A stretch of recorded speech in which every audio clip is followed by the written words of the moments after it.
Americans consume a proverbial fuck-ton of media. With my generation especially being connected to the World Wide Web from birth, the moment a 2-year-old is handed an iPad, they're also handed hundreds of years worth of media to consume. But what is dangerous about this constant consumption is that it can often be whittled down to consuming without understanding. We consume for the sake of consumption, not for what that media was necessarily intending to be consumed for. In my video, Themes Don't Matter, I posited the idea that you can consume any piece of media, and what makes that media worthwhile in the end is the effectiveness of how that media conveys its message. By the end, you should understand where the creators were coming from, and thus you are more equipped to understand the people around you. But in order to do that, you're gonna have to carry the weight of reading the goddamn subtext. All art is inherently communicative. For every piece of media that exists, it is communicating an idea to understand. Even in the smallest ways, i.e. through visuals and small nods to an idea, the work is communicating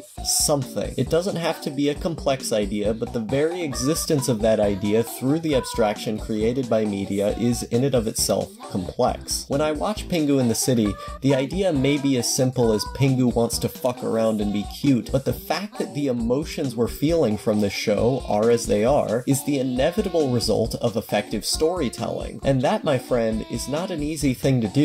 It stands to reason then that our precocious penguin pal Pingu has a bit more to tell us than how many times he could say newt newt in one episode. Watching any series is a gateway into understanding film. By analyzing what made a film work, we can apply this knowledge to not just our own films, but also to our understanding of the world around us. By analyzing how art communicates its message effectively, we are also analyzing how the human brain responds to said art, and thus we are analyzing the human brain. Imagine how meaningful your favorite show is to you because of the emotions it made you feel. Now imagine how meaningful that show would be if you understand how each element of it affected you as an individual through filmography and theming, and the implications that has on the human mind and on human history. There's a world of difference in the meaning derived by these two respective methods. Do you know how much value, how much knowledge is lost each time you watch a series and simply turn your brain off? Years upon years of development within art and human society went into producing what this work is, let alone what you're viewing the work on. If you truly love these works, why are you not going into them with the intent of learning something from them? With so much time being invested, why not invest a bit of your brain power into understanding what that time really meant? Before you log the next show into your MyAnime list or the next book into your Goodreads profile,